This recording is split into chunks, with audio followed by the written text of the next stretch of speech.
eu avalio que o suporte da equipe Donors foi essencial para o esclarecimento das dúvidas através das mentorias, do grupo de WhatsApp.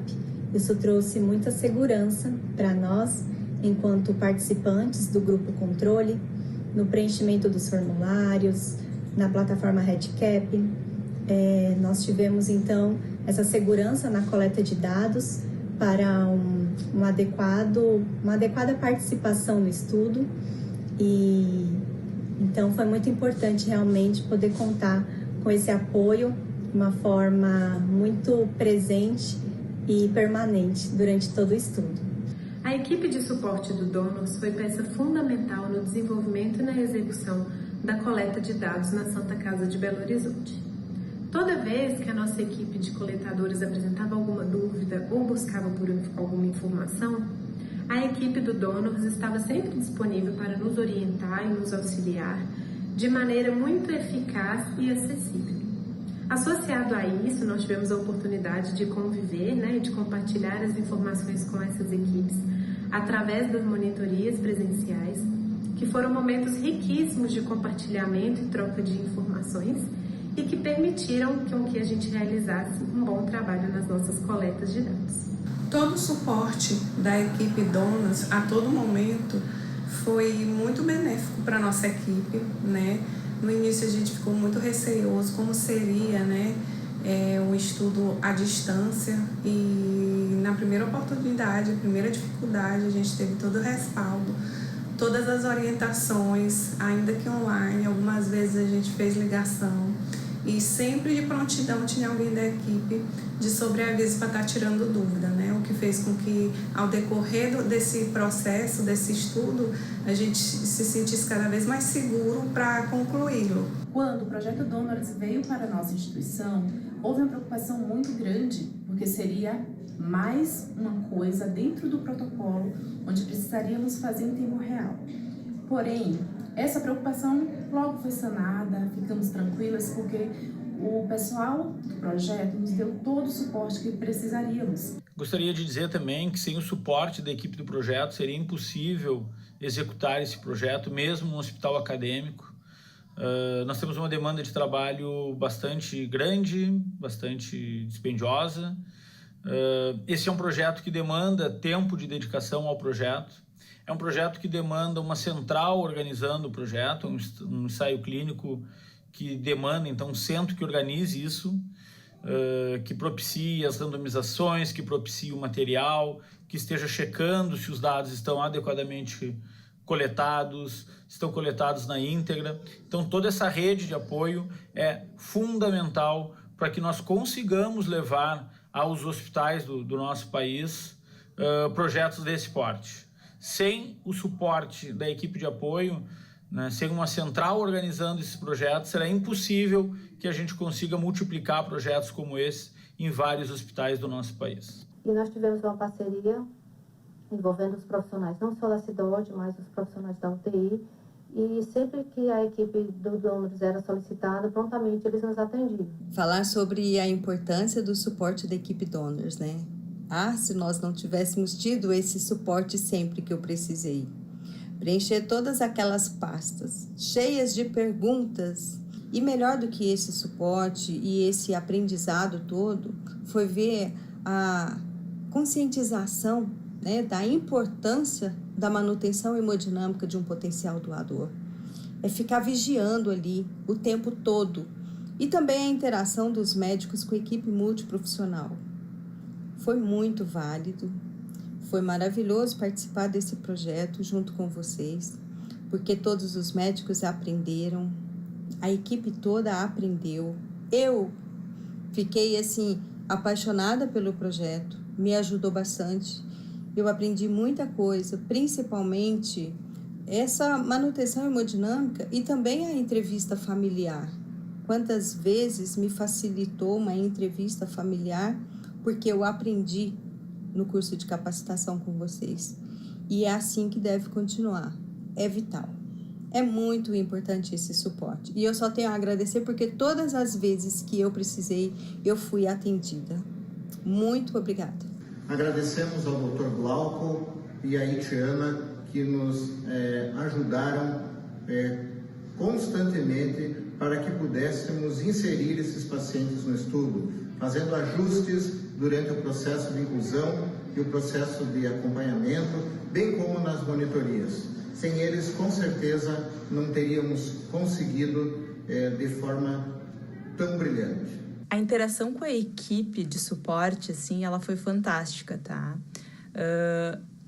A velocidade de resposta deles, a prontidão, até as provocações que a gente fazia com dúvidas que não tinha uma resposta pronta, assim, elas sempre foram encaradas com toda a docilidade, com todo o carinho, assim.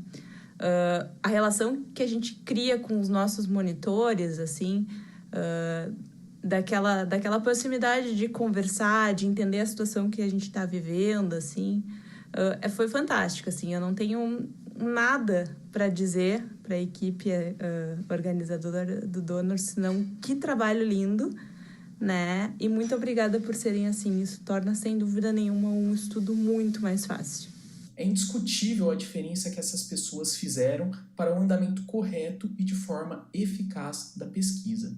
Eles estavam presentes e disponíveis a todo momento, horário que fosse, para sanar quaisquer dúvidas que eventualmente surgiam e também nos ajudar quanto ao preenchimento das fichas e inclusão dos pacientes no estudo, nos alertando de eventuais problemas ou erros. As visitas presenciais também foram de suma importância para a correção e adequação de nossas fichas.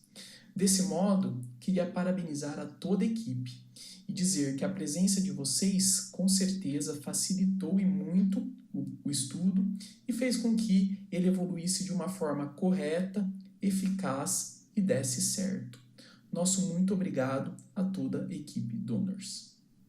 E depois, quando a gente foi para a prática, então, para começar a aplicar, né, o checklist nos potenciais doadores e auxiliar as equipes das UTIs também, né, nesse momento, surgiram algumas dúvidas, alguns questionamentos, mas a gente sempre teve todo o apoio da equipe, né, do Donors, todo o suporte, então a gente conseguia resolver alguns questionamentos prontamente, assim.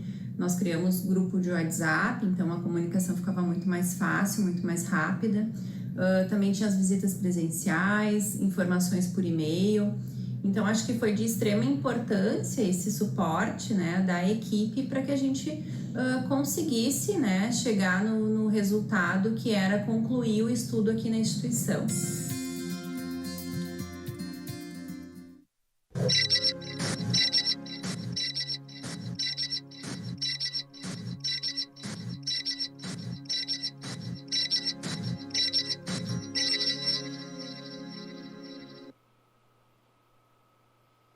Olá, boa tarde. Em instantes iniciaremos o segundo dia da Web Conferência Donors. Lembramos que esse evento é um evento fechado, portanto pedimos que vocês não compartilhem o seu link com outras pessoas, caso pessoas não convidadas sejam detectadas e, infelizmente, teremos de bloquear a entrada neste evento. Já peço para a nossa plateia, os nossos participantes, convidados, abrirem as câmeras, abrirem suas câmeras para a gente poder estar sempre aqui na maior interatividade. O evento é transmitido através de 2 links, o da programação aberta e o da programação fechada. O link da programação aberta está sendo compartilhado através do chat e poderá ser divulgado. Porém, haverá uma pausa a partir das 13h30 da tarde, que dura até às 5 horas. Nesse momento vai haver uma pausa e depois ele segue sendo compartilhado. E agora sim, damos início ao segundo dia da Web Conferência Donors. O projeto Donors, Estratégias para Otimizar a Assistência aos Potenciais Doadores, é uma parceria entre o Hospital Moinhos de Vento e o Ministério da Saúde, representado pela Coordenação Geral do Sistema Nacional de Transplantes, por meio do Programa de Apoio ao Desenvolvimento Institucional do SUS, PROAD-SUS. E em nome da equipe do Projeto Donors, quero reforçar as boas-vindas aos membros das instituições participantes do Estudo Donors e as entidades parceiras e apoiadoras. BRICNET, AMIB, a BTO e Organização Nacional de Transplantes da Espanha. Relembro que o nosso chat estará disponível para perguntas e interação durante toda a programação. As perguntas serão enviadas aos respectivos moderadores e direcionadas aos membros da mesa de discussões. E agora eu chamo o Dr. Glauco Westphal para fazer a sua colocação, para dar o seu parecer aqui no palco. Ele está de forma presencial. Por favor, Dr. Glauco. Bem, sem dúvida nenhuma, a grande motivação para a realização de pesquisas com potenciais doadores é o fato de nós termos uma enorme desproporção entre a fila de transplantes, ou seja, candidatos à realização de transplantes e transplantes efetivamente realizados ou doações realizadas. E essa desproporção ela é muito maior, especialmente quando nós falamos em rins e fígado. Vejam, o processo de doação é um processo bastante complexo, não só o de doação, mas também o de transplantes. E em cada uma dessas etapas do processo de doação de transplantes, nós temos aqui uma oportunidade de perda de potenciais doadores. Como evitar essas perdas? Muito se fala, há muitas hipóteses, há muitas possibilidades, mas, de fato, paira muita incerteza também sobre aquilo que podemos fazer e devemos fazer para diminuir essas perdas. Por isso, a pesquisa com potenciais doadores é algo absolutamente necessário, não só bem-vindo, mas absolutamente necessário para que seja possível realizarmos avanços nesse campo da medicina. E avanços só se consegue a partir da geração de novas evidências, a partir do conhecimento dos efeitos de novas intervenções. Só dessa maneira, no campo da doação de órgãos, é que nós vamos poder melhorar a quantidade e a qualidade dos órgãos disponibilizados para transplantes. Apesar disso, o que se observa quando a gente faz uma busca no PubMed, uma busca simples no PubMed, nós vamos observar que são pouquíssimos os estudos, especialmente quando a gente fala em ensaios clínicos randomizados. Desculpem. Especialmente quando a gente fala em ensaios clínicos randomizados, o número de estudos, de fato, é muito pequeno. Portanto, a geração de conhecimento no campo dos doadores de órgãos é muito baixa. Nos últimos 10 anos, nós temos o registro de apenas 9 ensaios clínicos randomizados envolvendo potenciais doadores. E o projeto Donors entra aqui como um estudo clínico a mais, como um trial clínico a mais, no sentido de contribuir com novas evidências que podem vir a favorecer a doação de órgãos para transplantes. Mas, para realizar estudos clínicos com potenciais doadores, nós temos uma série de desafios. Fazer pesquisa clínica envolve muitos desafios. Agora, quando a gente faz pesquisa clínica envolvendo potenciais doadores, esses desafios são ainda muito maiores. E nós vamos perfilar aqui alguns desafios que se pode encontrar, não necessariamente que nós encontramos ao longo do estudo Donors, mas outros desafios também que se pode encontrar com estudos relacionados a potenciais doadores. Bem, um primeiro desafio é ter centros de características específicas que tenham, de fato, condições, uma estrutura organizacional interna, de fato, uma estrutura adequada para a realização de estudos clínicos, que tenha expertise na condução de casos de potenciais doadores. Além disso, também é fundamental que a gente tenha um cadastro desses hospitais. Então, esse é um primeiro desafio, a seleção dos centros. E vejam que esse foi um desafio encontrado aqui durante a realização do estudo Donors, onde a gente partiu aí de mais de 200 hospitais e, ao longo do tempo, os hospitais realmente elegíveis para a participação no estudo eram 63 desses estudos, desses hospitais, de fato menos de 1/3 daqueles que nós tínhamos num cadastro a priori.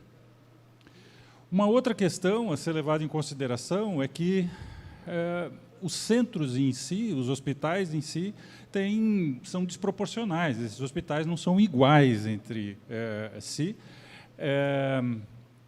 Eles diferem pela expertise que eles já têm em participação em estudos clínicos, né? Obviamente, hospitais que têm uma participação prévia em pesquisa clínica vão ter um desempenho diferenciado em relação aos outros que vão precisar cumprir uma curva de aprendizado. E uma outra questão é o próprio engajamento das equipes. É um cenário desafiador porque ele envolve múltiplos atores. Nós não estamos falando somente de cada centro, de cada UTI, de cada estado. O sistema de transplantes ele é um sistema bastante complexo. Ele se organiza ao longo do país, apoiado na atividade de 27 centrais estaduais de transplantes, que recebem um número enorme de notificações de morte encefálica, coisa que gira em torno de 10 mil notificações, advindas tanto das comissões intra-hospitalares de órgãos, quanto das organizações de procura de órgão, que recebem, por sua vez, notificações de centenas de UTIs espalhadas por todo o Brasil. Essas notificações de morte encefálica, então, são gerenciadas pelas centrais estaduais de transplantes, e nós temos, no nosso país, uma taxa de efetivação de doação de em torno de 32% a 35%, o que totaliza algo em torno de 3.500 doações efetivas de múltiplos órgãos. Esses órgãos são, então, encaminhados aos centros de transplantes, que são mais de 500 centros em todo o nosso país, e distribuídos ainda, por sua vez, em mais de 1.000 equipes de transplantes. Esse total de equipes de transplantes realiza quase 9.000 transplantes pelo país. Acontece que nós vivemos num país continental e esse é um desafio especial, e esse desafio ele é enfrentado pela nossa Coordenação Geral do Sistema Nacional de Transplantes, com um órgão ligado ao SNT, o Sistema Nacional de Transplantes, que é a Central Nacional de Transplantes, que então faz a intermediação dessa distribuição de órgãos. Todo esse sistema, então, os interesses de todo esse sistema são gerenciados pela Coordenação Geral do Sistema Nacional de Transplantes, que é assessorada por 12 câmaras técnicas. Como eu falei anteriormente, nós vivemos num país continental e a distribuição de órgãos nesse país tão imenso é algo muito complexo. A realização do segmento, portanto, desses órgãos, que, imagine, um órgão doado no estado do Paraná e que é recebido, então, ou que é transportado até o Ceará, para que alguém seja beneficiado com o transplante. Como fazer o segmento desse órgão dentro de um contexto de um estudo clínico. De fato, essa é uma complexidade, é algo bastante complexo e que se constitui num desafio a mais na realização de pesquisas clínicas que envolvem potenciais doadores de órgãos. Essa distância e o fato de estarmos trabalhando em estados diferentes, em sistemas estaduais diferentes de transplantes, também nos dificulta bastante. O fato de nós não termos um registro comum de dados clínicos de paciente, dos nossos pacientes no país também nos dificulta muito em relacionar os efeitos de uma intervenção no doador sobre o desfecho num receptor. Então, esse é mais um dos grandes desafios que se tem ao se desenvolver pesquisa com potenciais doadores.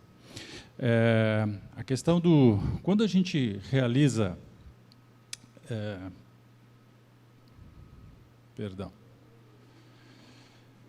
Quando nós realizamos pesquisa com potenciais doadores, como é o caso do Donors, nós temos duas possibilidades de avaliação de desfecho. A primeira delas é a avaliação de desfecho no próprio potencial doador, e os desfechos clássicos são taxa de doação, recusa familiar, parada cardíaca, como foi o caso do Donors, e contraindicações. É uma atividade complexa, sim, mas nós teríamos um cenário ainda mais complexo se nós fôssemos sofisticar um pouco mais a nossa análise e nos preocuparmos com os desfechos em quem, de fato, interessa, ou a quem, de fato, interessa muito, que são os pacientes que são transplantados. Então, como eu comentei anteriormente, fazer o segmento da função do enxerto, o segmento da sobrevida do enxerto, da sobrevida do paciente, é algo que pressupõe uma complexidade bastante grande.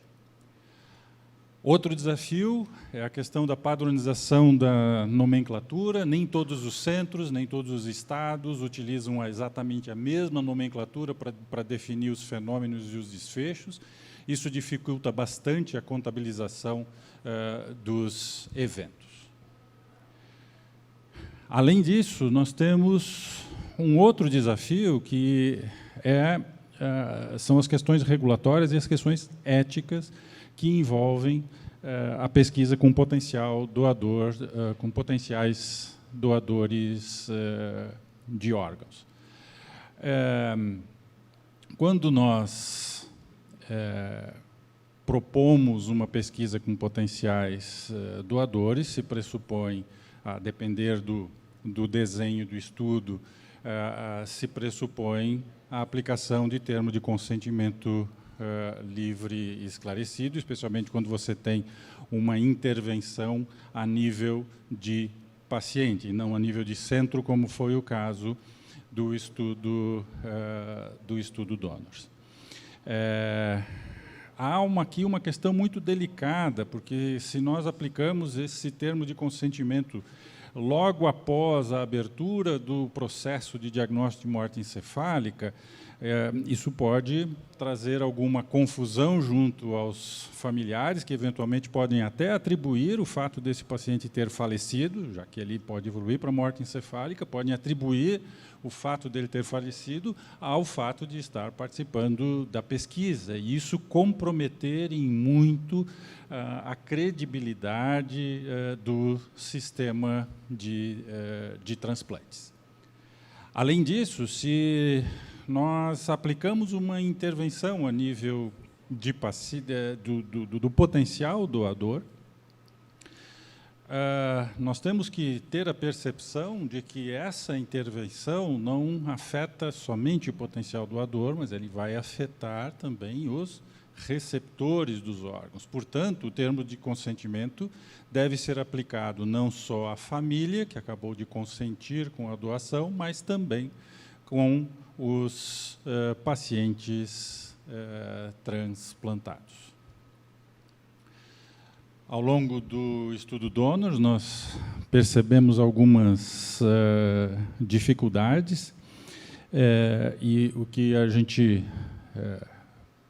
percebeu basicamente um tempo para a emissão do parecer de algo de em torno de 37 dias.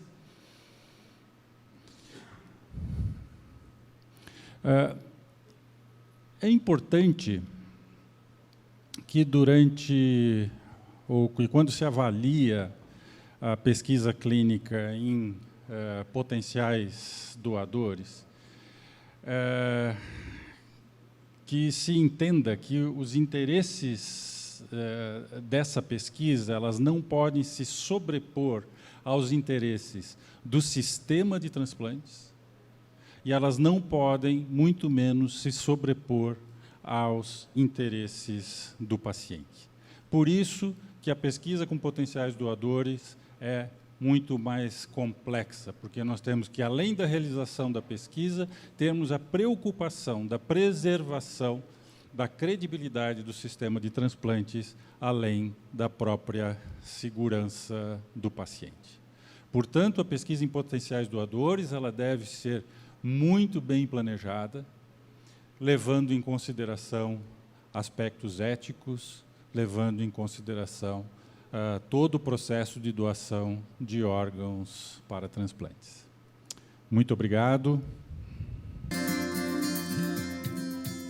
Com relação ao legado que o estudo deixa para nosso serviço, na verdade, participar do projeto foi muito importante para a gente e, na verdade, ter um protocolo bastante bem direcionado, né, bem claro, bem descrito sobre todo o processo, desde o conhecimento do potencial doador, da realização do diagnóstico, da questão da manutenção desse potencial doador e depois, por fim, a capacitação da pessoa que aborda a família, na verdade, traz a oportunidade aí de auxiliar tantas pessoas que precisam de um órgão e garantir que os processos que possam ocorrer aconteçam da melhor forma possível. Então, foi uma experiência aí que gerou valor para a nossa unidade e que nós somos muito gratos por termos participado da pesquisa e também pelo protocolo que ficou, inclusive pela capacitação que foi feita posterior à finalização. Tivemos a felicidade de sermos sorteados no Rio Grande do Sul para participarmos do estudo Donors. Seguimos ipsiliter a orientação do seu checklist e a partir daí houve um divisor de água, houve uma mudança radical no nosso serviço. Passamos a manter com qualidade e manter com garantia os potenciais doadores. Foi realmente um divisor de água. A qualidade da doação melhorou bastante, recebendo elogio de todos, inclusive da central do nosso estado. Então, parabéns a todos do Donors. Ficamos muito felizes em participar desse grande e maravilhoso estudo. E ter participado do Donors, para nós, foi uma oportunidade muito especial de revermos a nossa atuação enquanto OPO, enquanto terapia intensiva, né, nos cuidados aos potenciais doadores, uma oportunidade de sistematizarmos, né, as nossas condutas, de auditarmos as nossas condutas, de nos cercarmos de mais evidências e de transmitirmos para o restante, né, para todas as equipes, para todos os setores do hospital, mais informações a respeito do processo como um todo de doação de órgãos, não só de evidências, mas também de formação continuada na entrevista, no suporte ao potencial doador, né, no suporte hemodinâmico, no suporte clínico e no suporte aos familiares, na comunicação de más notícias. Então, o legado que o Donors deixa é um legado de sistematização, de informação e de formação das nossas equipes, e isso para nós um hospital de 130 leitos, referência para mais de 2 milhões de pessoas no semiárido brasileiro, distante das capitais, onde, né, de 800 quilômetros de distância do nosso centro transplantador. Isso para nós foi um desafio e, ao mesmo tempo, uma oportunidade muito grande da gente crescer e melhorar. Foi um projeto muito importante e que teve um grande impacto na qualidade da assistência ao suspeito de morte encefálica e ao processo de diagnóstico de morte encefálica, doação e transplante na nossa instituição. E quando recebemos esse convite, a primeira atitude que nós tomamos foi levar o convite à direção do hospital como um argumento para que a gente melhorasse o fluxo do cuidado desses pacientes. Naquela época, a maior parte dos pacientes com suspeita de morte encefálica era conduzida no setor de emergência, pela equipe da emergência, e porque a gente não tinha disponibilidade de leito na UTI.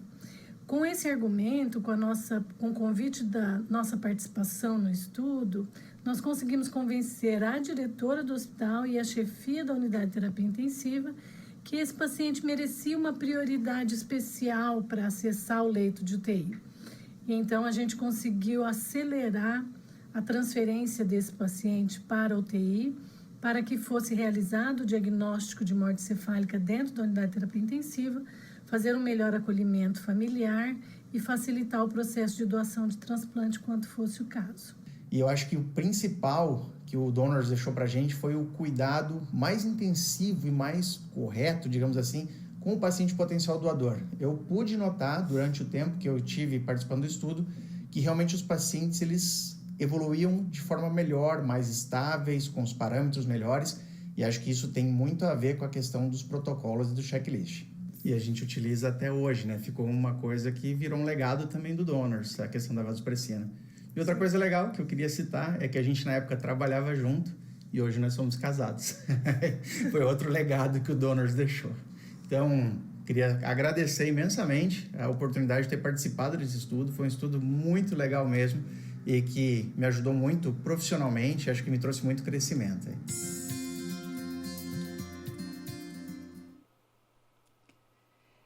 E agora eu convido Sabrina Souza da Silva, pesquisadora do Projeto Donors, para a palestra Racional e Desenho do Estudo Donors.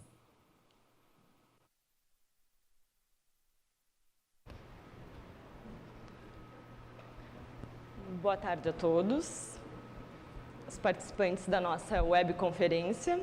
Agora eu vou apresentar o racional e os métodos do estudo Donors. Então, a principal motivação para a proposição de um estudo como o estudo Donors é a crescente demanda de todos os órgãos para transplantes, resultando em uma clara desproporção entre a fila de espera por um transplante, que cresce cada vez mais, e o número de doações efetivas. No Brasil, atualmente, são mais de 40 mil pessoas aguardando por um transplante. E entre as principais causas de não efetivação da doação de órgãos estão as recusas familiares, as paradas cardíacas, as subnotificações, as contraindicações e os problemas de infraestrutura.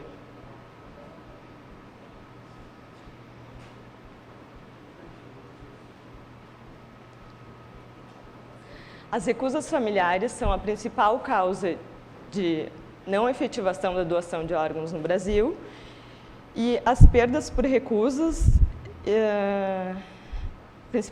responsável por 25% a 30% das perdas do total de potencial doadores notificados. Quando nós vemos os números que representam o total de notificação sobre as entrevistas realizadas, esses números ainda pioram, chegando a cifras de 40%, são superiores a 40%, o que nos distancia bastante do modelo espanhol, que apresenta uma taxa de perda em torno de 15% e a Espanha é uma referência quando a gente fala em consentimento familiar. Já quando analisamos, eu acho que meu microfone não está, tá? Já quando analisamos as perdas por paradas cardíacas, nós, nos últimos 10 anos, nós observamos uma redução da taxa de perda.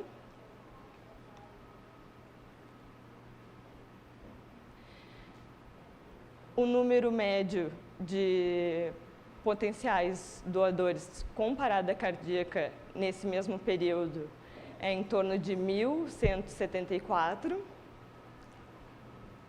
considerando que cada potencial doador contribui com 2,2 órgãos, nós chegamos a umas perdas de 2.580 órgãos anos.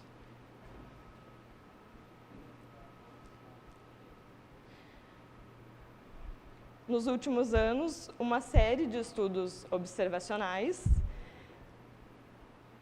demonstrou que a simplificação do cuidado do potencial doador, baseado em metas, pode auxiliar no aumento de número de órgãos doados por doador e diminuir as perdas por parada cardíaca.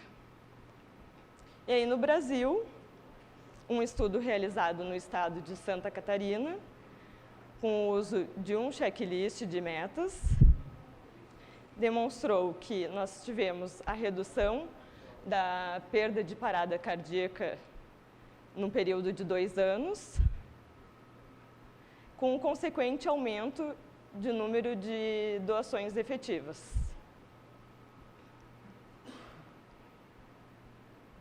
E aí, avaliando esse cenário, considerando os resultados desse estudo de Santa Catarina e podendo replicar esse cenário para o cenário nacional, nós propusemos o estudo DONORS, que é um ensaio clínico randomizado em cluster, com o objetivo de avaliar a efetividade do uso de checklist no manejo clínico do potencial doador.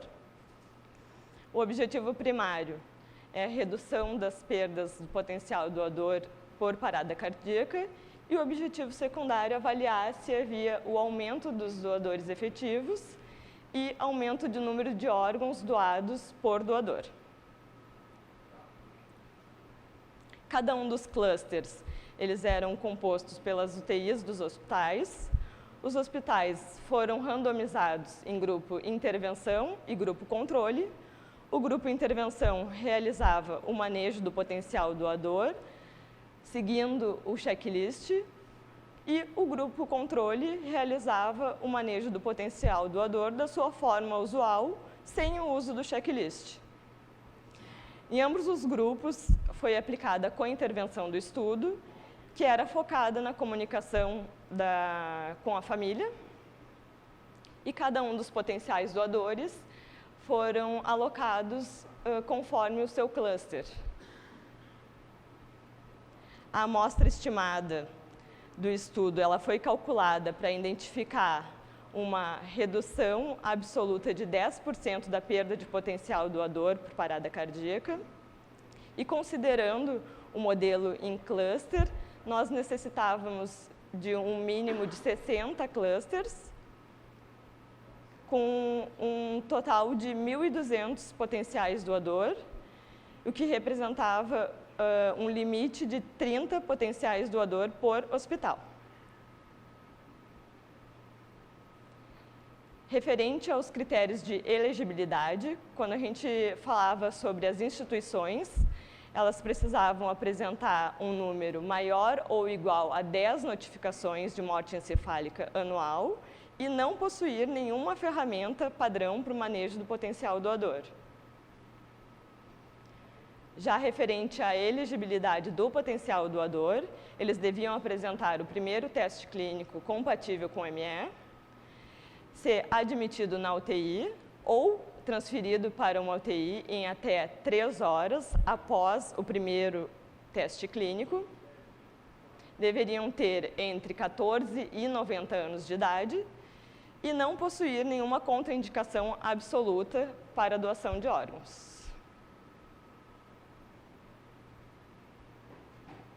E aí, como que foi realizado, então, o estudo? Cada uma das equipes do hospital fazia essa identificação do potencial doador. Então, quando apresentava o primeiro teste clínico compatível com morte encefálica, era realizada a triagem. Passando pela triagem, esse potencial doador apresentando todos os critérios de elegibilidade, ele era incluído no estudo. E após a inclusão, se iniciava a coleta dos dados dentro dessa primeira 1 hora após a inclusão. E seguia os segmentos a cada 6, 12 e 24 horas no primeiro dia e nos dias posteriores a cada 24 horas, até o momento do encerramento, que se dava com o início da cirurgia para captação de órgãos, ou com a parada cardíaca, ou com a recusa familiar, contraindicação, ou quando se era feita a censura administrativa em 14 dias após a inclusão. Todas essas etapas, elas eram realizadas tanto pelo grupo controle, quanto pelo grupo intervenção. A diferença é que o grupo intervenção, além de realizar todas essas etapas, também fazia o manejo do potencial doador, seguindo o uso de um checklist que era aplicado a cada 6 horas. E essa é a ferramenta que foi testada, a ferramenta de intervenção que foi testada no estudo, que é o checklist para o manejo clínico do potencial doador. E ele vai ser melhor discutido e apresentado nas próximas apresentações. E eu não posso descer daqui desse palco sem agradecer a toda a equipe que sempre esteve junto com a gente, tanto os médicos que nos acompanhavam nas monitorias, quanto as minhas colegas monitoras, toda a equipe que estava também de médico, a nossa líder, a Caroline, que estava sempre junto. Muito obrigada a todos, foi muito importante todo esse tempo e todo esse aprendizado que a gente teve com todos vocês. E as equipes dos hospitais também, que sempre nos receberam muito bem, com o maior carinho. Obrigada a todos.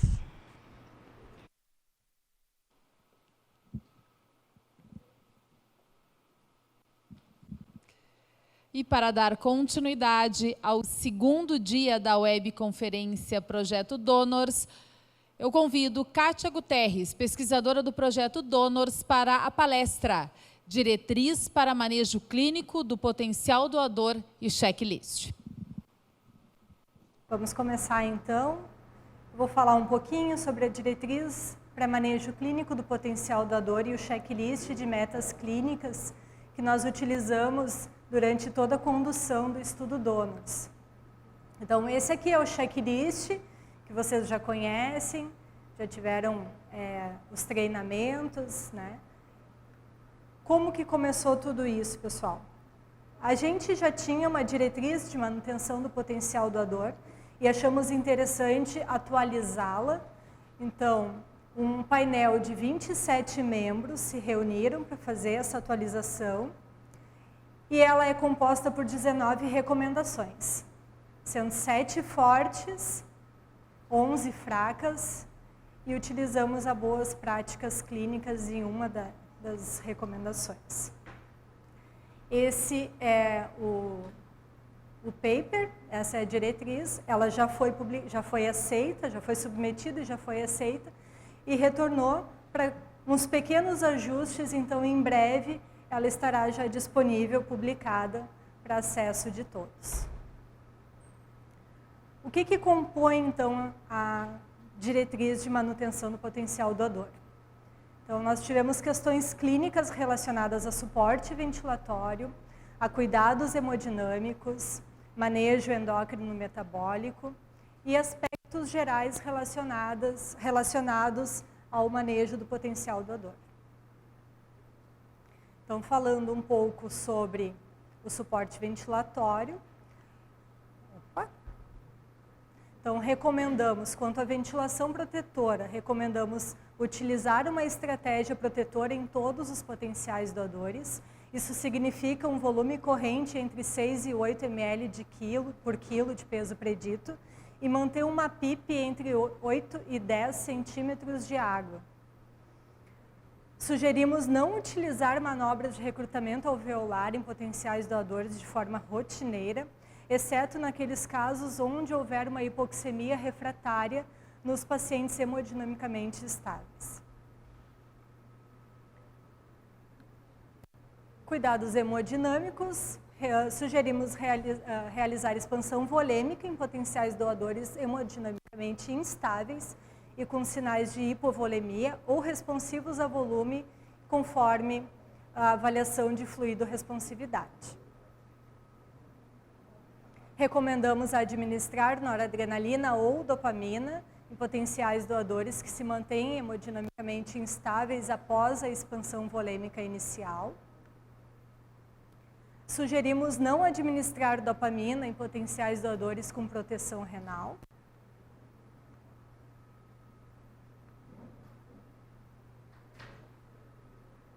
Recomendamos associar a vasopressina em potenciais doadores recebendo noradrenalina ou dopamina. Sugerimos associar hidrocortisona em baixas doses, isso significa 30 miligramas IV por dia de hidrocortisona, naqueles potenciais doadores que já estão recebendo noradrenalina ou dopamina. Sugerimos não administrar hormônios tiroidianos em potenciais doadores rotineiramente, porque não há um benefício hemodinâmico. Sugerimos realizar o controle glicêmico em todos os potenciais doadores. Recomendamos usar vasopressina ou desmopressina para controle da poliúria em potenciais doadores com diabetes insípidos. Sugerimos manter níveis séricos de sódio inferiores a 155 miliequivalente por litro em potenciais doadores. E manter também potássio e magnésio em níveis normais. Quanto aos aspectos gerais, quanto ao uso do antibiótico, se infecção ou sepse, nós recomendamos utilizar os antibióticos em potenciais doadores com infecção ou sepse. Sugerimos manter uma temperatura corporal acima de 35 graus naqueles potenciais doadores hemodinamicamente instáveis e monitorar sempre a temperatura corporal. E para aqueles pacientes hemodinamicamente estáveis, nós sugerimos manter a temperatura corporal entre 34 e 35 graus. Sugerimos transfundir as hemácias visando uma hemoglobina maior ou igual a 7 gramas por decilitro nos potenciais doadores. Então, em caso daqueles potenciais doadores que apresentam anemia, sugerimos que façam a transfusão de hemácias. Sugerimos também manter um suporte nutricional em potenciais doadores, se bem tolerado. E recomendamos utilizar os protocolos baseados em evidência durante a manutenção do potencial doador. E aí, voltando ao estudo Donors, nós utilizamos essas recomendações e colocamos elas conforme foi descrito na diretriz. Então, nossa primeira caixa ali, com saturação, ventilação protetora, nós colocamos como os primeiros itens do nosso checklist, depois passamos para os cuidados hemodinâmicos, manejo endócrino metabólico e, por fim, os aspectos complementares, aqueles aspectos gerais relacionados ao manejo do potencial doador. Quanto à operacionalização do checklist, nós sugerimos que o checklist fosse iniciado após o primeiro exame compatível com a morte encefálica. Então, esse checklist ele é aplicado pelo enfermeiro da UTI, da CIDOT ou da OPO. O enfermeiro avalia o checklist, identifica os itens não cumpridos. Esse checklist ele deve ser verificado à beira-leito informado ao intensivista caso algumas das metas não tenham sido cumpridas. O intensivista avalia, ajusta a prescrição conforme o checklist. O enfermeiro vai avaliar o checklist, vai identificar, vai preencher as recomendações, os ajustes necessários, e esse checklist deve ser verificado e preenchido a cada 6 horas até o fim, até a captação ou até o término do cuidado do potencial doador. Muito obrigada a todos.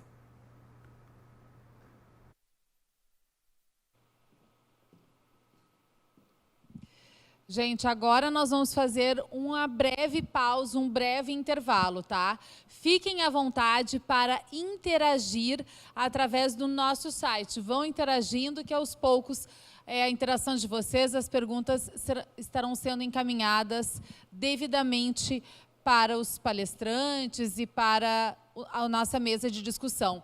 Também vai ter um QR Code na tela com vários materiais interessantes direcionados à comunicação com a família e o manejo clínico do potencial doador de órgãos.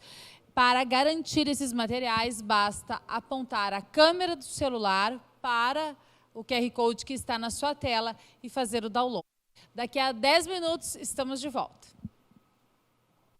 Estamos de volta, retomando a nossa webconferência, o segundo dia da webconferência do Projeto Donors. E dando continuidade à programação, assistiremos agora a um vídeo onde pesquisadores falam sobre a participação no Donors para suas instituições.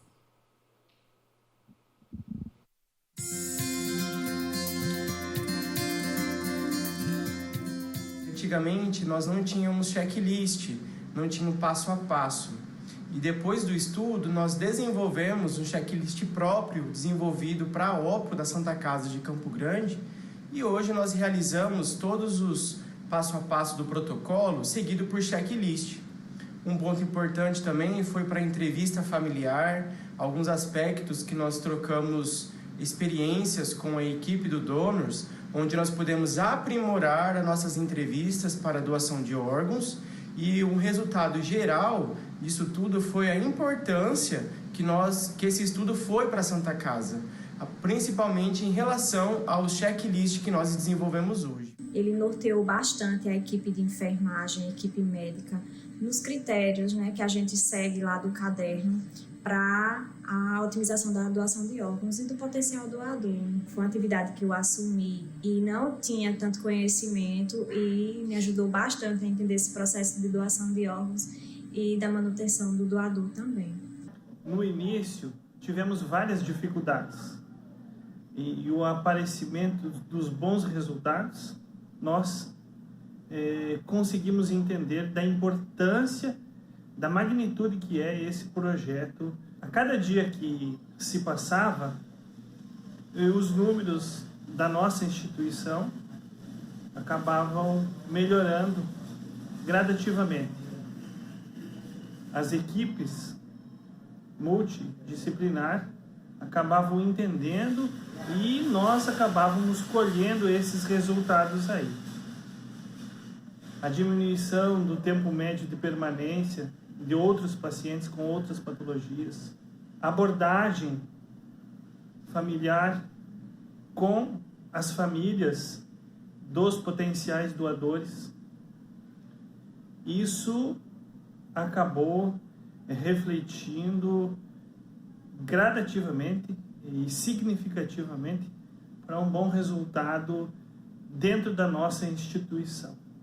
Outra coisa importante foi que a gente conseguiu a vasopressina, que era um medicamento que não tinha no hospital, e através do estudo a gente solicitou e passou a utilizar e ajudou muito na estabilização hemodinâmica dos nossos pacientes. E a gente utiliza até hoje, né? Ficou uma coisa que virou um legado também do Donors, a questão da vasopressina. Depois que a gente se habituou, foi muito bacana, porque é um material muito rico, que auxilia bastante.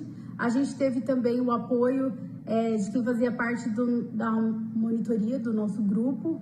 Então, para a gente foi uma experiência nova e muito legal, que contribuiu demais com o nosso trabalho e desse material que o Donors nos proporcionou, a gente pôde tirar novos formulários, novas orientações, principalmente na parte de manutenção do potencial doador e também entrevista, né, com as famílias. Foi de extrema importância participar. Durante o tempo que eu estive à frente da coordenação da residência médica de terapia intensiva do Hospital Paulistano e à frente da pesquisa, nós trouxemos muitos estudos para a nossa unidade de terapia intensiva, estudos randomizados, pudemos incluir muitos pacientes. E o estudo Donors, ele foi um pouco diferente dos outros estudos que nós participamos, por se tratar de um estudo randomizado em cluster. De certa forma, estava acostumado a randomizar pacientes, a aplicar termo de consentimento, mas o modo como o estudo Donors foi realizado, a randomização dos centros em cluster, eu acho que trouxe uma novidade, e o envolvimento da equipe multidisciplinar, né? O treinamento em comunicação em situações críticas, a aplicação do checklist junto à equipe de enfermagem. Então envolveu a unidade de terapia intensiva como um todo, e eu acho que isso foi uma das grandes inovações trazidas pelo estudo Donors para nossa UTI. Convidamos agora a doutora Daniela Salomão, coordenadora da Coordenação Geral do Sistema Nacional de Transplantes do Ministério da Saúde, para a palestra Impacto em Indicadores, Paradas Cardíacas e Doadores Efetivos. Obrigada. Então, hoje nós vamos falar, gente, sobre o impacto em indicadores, especificamente de parada cardíaca durante o processo de doação. Pode passar. Não tenho nenhum conflito de interesse para essa apresentação que se segue. Pode passar.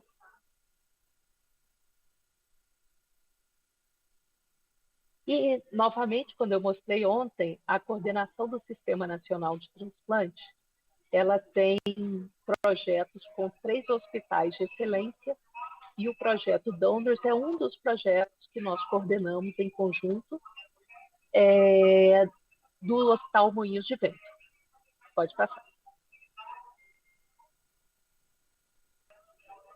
Nesse projeto, que foi o estudo Donors, nós tivemos envolvidas todas as regiões do país, com números diferentes de estados participantes, sendo que na região norte nós tivemos ao todo 4 instituições participantes, na região leste 14, centro-oeste 3, sudeste 20 e região sul com 20 hospitais. 32 no grupo controle, 31 no grupo intervenção. Então a gente procurou dimensionar o estudo para que o país todo pudesse participar. Pode passar. Então, esse aqui vai um questionamento que eu acho que é super importante para a gente realmente poder discutir parada cardiorrespiratória no processo de doação. E aí vai o questionamento para quem trabalha com OPO, quem trabalha em CIDOT, CETRAS, unidade de terapia intensiva.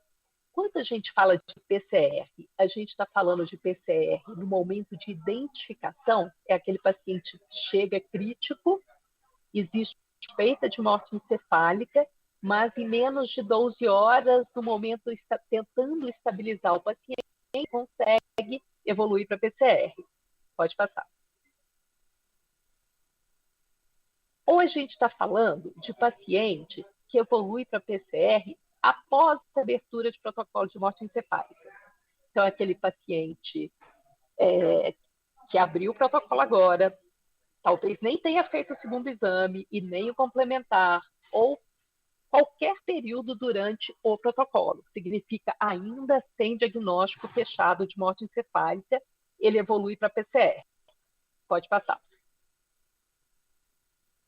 Ou a gente está falando de PCR após fechamento de protocolo e aguardando a entrevista familiar, ou durante a entrevista familiar, ou logo após a entrevista familiar? Em que momento desse processo estamos falando de PCR? E, por último, pode passar? Seria aquela PCR após consentimento familiar. Então, a família autorizou a doação, no momento do processo de início, né, da divulgação para as equipes de transplante, organização do centro cirúrgico e tudo isso, o paciente evolui para PCR. Por que eu estou trazendo esse questionamento? Porque eu acho que são situações muito diferentes, situações que devem ser analisadas de forma diferente e que hoje a gente considera tudo a mesma coisa, PCR. E aí eu acho que dificulta não só a nossa análise do problema durante o processo de avaliação daquele paciente, como também dificulta que a gente trabalhe as questões específicas que estão levando à perda do potencial doador. Pode passar. Então, só voltando a falar, o projeto Donors começou em 2017 e de lá para cá a gente continua aumentando o nível de identificação de potenciais doadores no país e melhorando a nossa taxa de efetividade do processo. Quer dizer, a gente tem conseguido mais com o mesmo. Resultado de muito trabalho de todo mundo e também do que o projeto nos ajudou em termos de capacitação de pessoas e divulgação da importância disso, né, do cuidado do doador. Pode passar.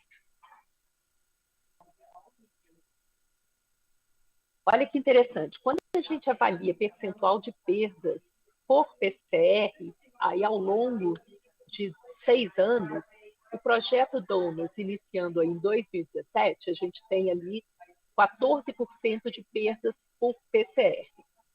Aí volta aquele problema inicial.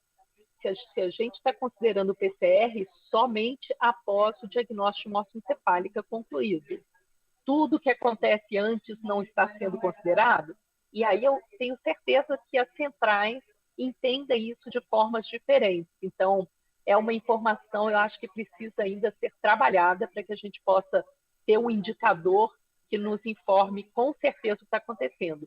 Mas, independente disso,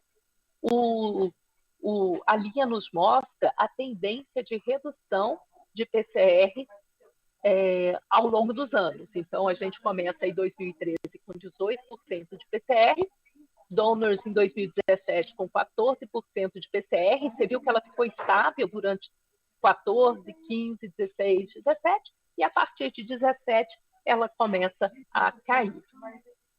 Pode passar.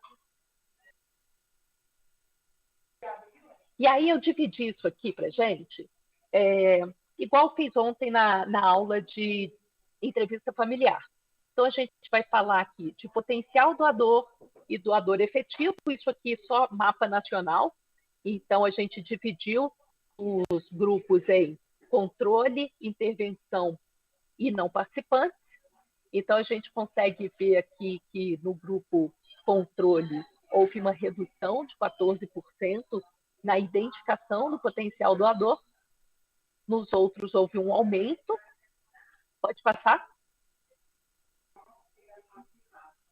Você vê que o aumento maior na identificação do potencial doador foi no grupo não participante, mas quando a gente vai ver para o doador efetivo, pode passar, a gente vê o grupo que participou como intervenção com o melhor resultado de efetivação de processos. Então, assim, você vê que ele cresceu pouco na identificação, mas ele aumentou muito na capacidade de efetivar aquela doação. Pode passar. Separando por regiões, então agora a gente vai falar de PCR. Como é que o Centro-Oeste se comportou? Na identificação de potencial doador, vocês veem que o grupo controle, ele tem uma queda no número de identificação. A gente vê o grupo de intervenção e o não participante com aumento de identificação. Pode passar? Pode passar de novo? E quando você vê o grupo de PCR, quem teve uma redução mais efetiva da PCR foi o grupo intervenção. E do outro lado, a gente vê um aumento muito importante de PCR no grupo controle. E no grupo não participante teve um aumento, uma redução discreta. Pode passar. Quando a gente vai falar agora da região norte, outro dado importante, vocês lembram que a região norte teve um grupo pequeno, né, participando, assim como a região centro-oeste. Então, é um dado mais complicado da gente analisar. Pode passar.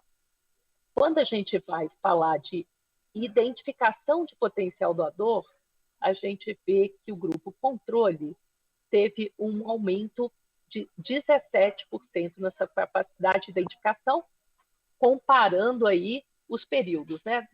A gente está falando de período de 2015 a 2017, o segundo período de 17 a 19, tá, gente? Quando a gente vai avaliar o relato de PCR nesse grupo, pode passar? De pacientes, de instituições acompanhadas, a redução maior a gente viu no grupo que não participou do projeto. Mas fica um dado muito difícil de analisar, porque como vocês vão ver aí o número total, por exemplo, o grupo controle mostra um aumento de 400% na PCR. Só que ele saiu de 8 para 15, quer dizer, muito. Eu não estou conseguindo enxergar os números direito, mas é um aumento em números muito pequeno, mas percentualmente é muito grande. Então, fica difícil a gente avaliar. O grupo de intervenção também, nesse período anterior, teve 2 PCRs e no período seguinte 2. Quer dizer, acaba que o número maior mesmo desse processo todo, o número ficou com as instituições não participantes. Por isso, eu acho que o percentual foi mais significativo. Pode passar. Região Nordeste, pode passar? Quando a gente vai falar de potencial doador e identificação, a gente vê o grupo controle com o melhor resultado, crescendo o número de identificações. Pode passar? Quando a gente vai falar de PCR, o grupo com o melhor desempenho foi o grupo de intervenção. Novamente, o grupo controle na direção oposta, aumentando o percentual de PCR, e os hospitais não participantes com uma redução também mais discreta na PCR durante o processo. Pode passar? Na região sul, que é uma região que a gente já tem um processo bastante estabelecido, com bons resultados, boa efetivação, como é que os hospitais se comportaram? Pode passar.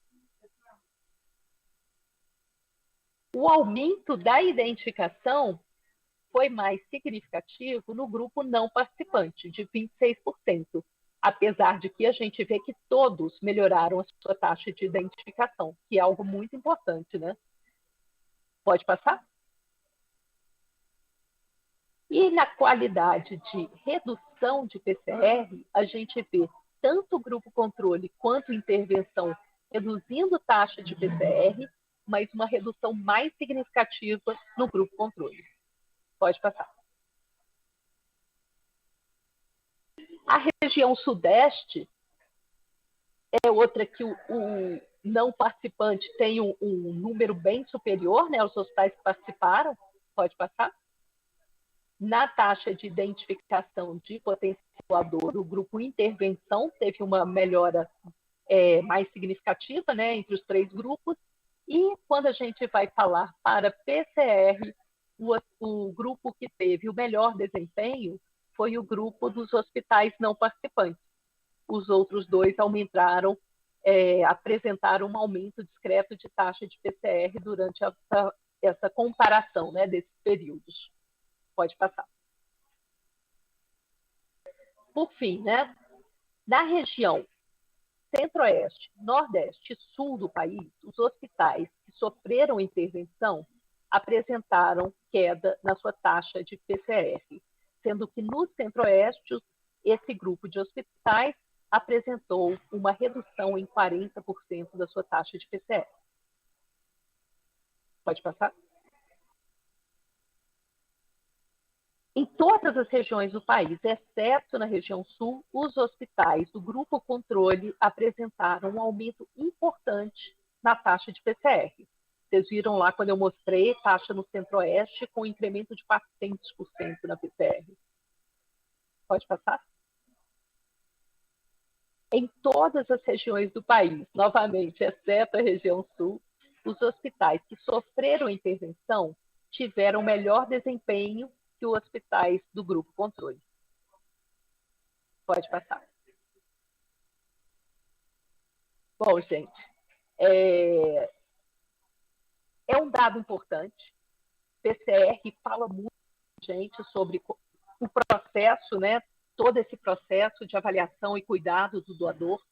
É um indicador que a gente precisa entender melhor como é que ele está sendo avaliado e definido pelas equipes que estão participando, para que a gente possa entender o gargalo. Então, gente, em relação ao potencial doador, ao cuidado, à busca, entrada na UTI, às vezes é uma coisa que as pessoas se sentem um pouco incomodadas em fazer, fica o recado. Se der medo, vai com medo mesmo. Obrigada. Obrigada, doutora Daniela. E agora eu convido ao palco a Adriane Isabel Roden, pesquisadora do projeto Donors, para a palestra Utilização do Checklist. Muito obrigada a todos. Boa tarde. Bom, a apresentação de agora, ela se refere sobre a utilização do checklist para manejo do potencial doador após a conclusão do estudo. Retomando um pouquinho como é que é o desenho do estudo Donors, o estudo Donors ele tem 2 braços. O braço intervenção, ele recebeu treinamento para a utilização do checklist durante o estudo, ao contrário do braço controle, que recebeu o treinamento do checklist após o término do recrutamento. Tá? E essa é a nossa pergunta. Ao final do estudo, quantas instituições permaneceram utilizando um checklist? A importância disso é porque o projeto Donors sempre incentivou o uso do checklist, uma vez que tivemos experiências exitosas em Santa Catarina com o uso dessa ferramenta. Então, agora essa apresentação se trata só após o término do recrutamento. Como é que aconteceu, então? Para a gente saber, então, se os hospitais continuavam utilizando o checklist, nós fizemos entrevista com 63 profissionais da área da saúde que participaram do estudo Donors. Esses profissionais, eles precisaram estar vinculados com a instituição e consentir realizar a entrevista. Então, foi feito um contato telefônico e a primeira pergunta era... A primeira pergunta era: a sua instituição permanece utilizando o checklist após o término do estudo Donors? Se o profissional da saúde respondesse que sim, nós retomamos, todas as metas e todas as ações do checklist para saber se houve alguma adaptação nas metas e nas ações, uma vez que eles pudessem ter realizado adaptações, já que existem diferentes contextos em todo o Brasil. Bom, quais foram os resultados, então, dessas entrevistas? Das 63 instituições do estudo Donors, nós conseguimos contato com 51 instituições. Dessas 51, 36 referiram estar utilizando o checklist. 16 eram do braço controle e 20 eram do braço intervenção. Então, qual é a frequência da adaptação? Dentre as metas, a adaptação, a meta mais adaptada foi a meta da temperatura, com 39%.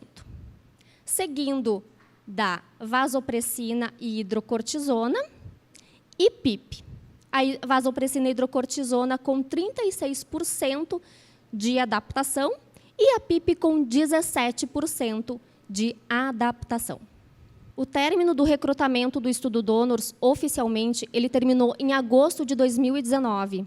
E essa entrevista para saber a real utilização, a real situação sobre a utilização do checklist aconteceu em meados de 2020, certo? Só que algumas instituições terminaram o recrutamento antes. Então, a média de tempo foi de 1 ano e meio até essa entrevista. Tá? Aqui, então, como eu já falei, as metas mais adaptadas, né? Temperatura, vasopressina, mas tão importante quanto a gente saber a frequência de adaptação é saber quais foram as adaptações. Então, o checklist, ele recomenda a PIP, por exemplo, maior ou igual a 8. No entanto, a maioria dos entrevistados referiu que faz a PIP apenas conforme condições clínicas do paciente. Sobre a vasopressina e hidrocortisona, foram associadas após manter iniciar noradrenalina e dopamina. A maioria dos participantes dessas entrevistas disseram que administram apenas a vasopressina.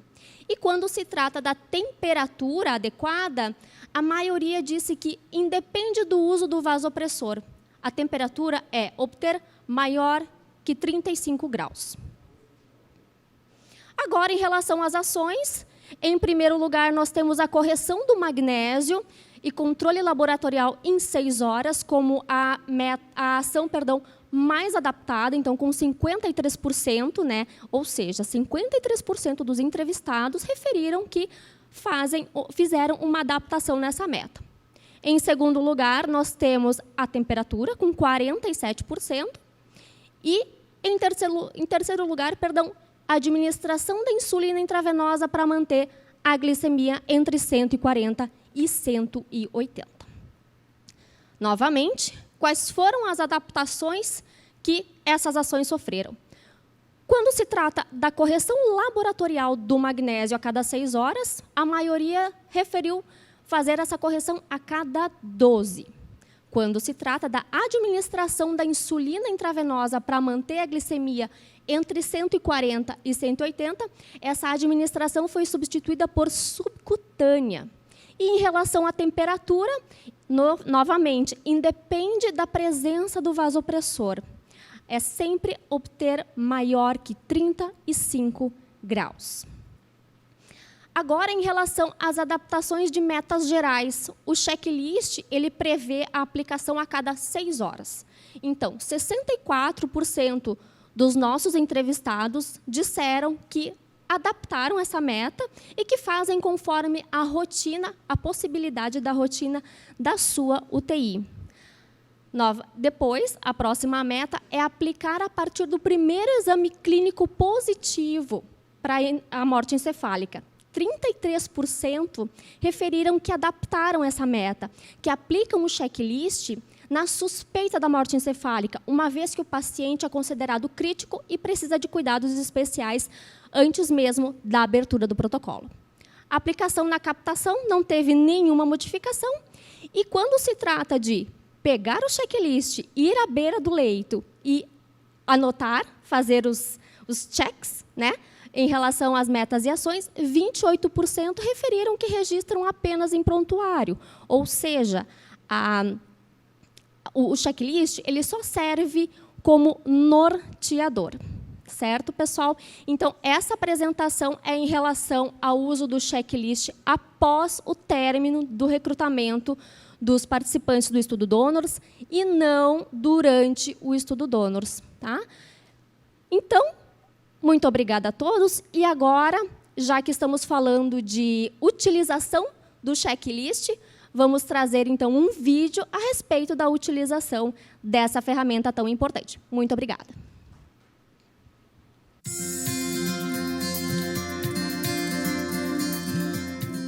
Foi enorme satisfação que venho aqui declarar para vocês que o estudo Donors ele foi realmente transformador na qualidade da nossa assistência, né? Fomos grupo controle, não tivemos acesso inicialmente à aplicação do checklist e percebemos então quanto que ele é importante, né, na melhoria da qualidade de prestação da assistência ao potencial doador.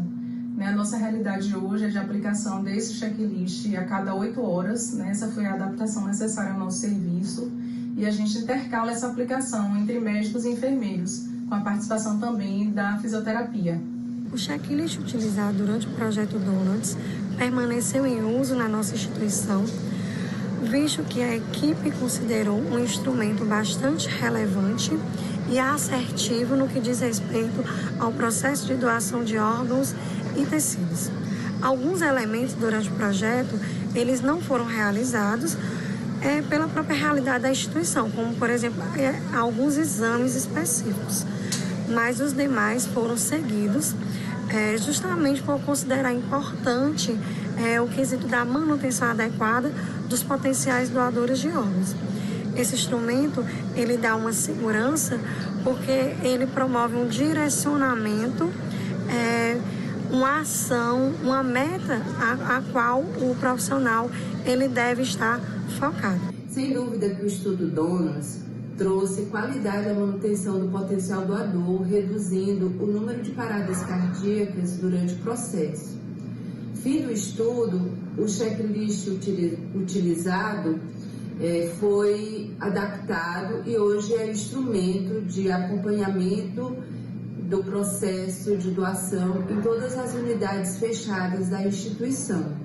O nosso braço era o braço onde não se aplicava o checklist e nós decidimos então seguir isso até que efetivamente os resultados fossem divulgados para que realmente fosse evidenciado esse benefício de usar o checklist e diminuir as paradas cardíacas durante esse processo e também efetivamente ter mais órgãos doados por doador. Nós tivemos o projeto Donuts na Santa Casa Misericórdia de Sobral, concluído todo o seu ciclo de trabalho, aonde deixou um protocolo para ser implantado na nossa instituição. Isso tivemos a participação de consultores do projeto Donuts e multiplicadores em nossa instituição, onde nós participamos ativamente com treinamento com os nossos profissionais e toda a equipe profissional, e que hoje faz parte da rotina do nosso serviço. Dificuldades existiram por questão de horário, por questão de escalas médicas, etc. Mas hoje já é uma coisa concretizada e que a gente adotou como protocolo desde o seu processo inicial até a captação de múltiplos órgãos. A gente agradece a participação mais uma vez e estamos à disposição. Por que no nosso hospital nós não adotamos o checklist do projeto como um standard of care após a realização do projeto? Acho que, em primeiro lugar, porque nós não temos ainda a publicação do projeto, nós não temos os resultados definitivos. Então, precisamos ter esses resultados divulgados, amplamente divulgados, para que nós possamos, então, botar esse assunto em discussão, julgar que essa é uma intervenção que é benéfica aos pacientes. Então, a primeira coisa, para que implementemos um projeto, para que implementemos um novo protocolo, é que tenhamos resultados mostrando que esse protocolo é efetivo. A segunda coisa é que no nosso centro, embora nós não tenhamos um protocolo definido para o manejo do potencial doador, nós temos uma alta adesão às medidas preconizadas no protocolo Donuts. É um hospital que tem alta aderência às medidas que compõem o bundle do projeto Donuts. Ou seja, mesmo que nós não tenhamos um protocolo estabelecido atualmente, nós já temos alta adesão àquelas medidas tecnicamente sugeridas no projeto e que nós imaginemos mostrem diminuição de mortalidade nesse ensaio clínico.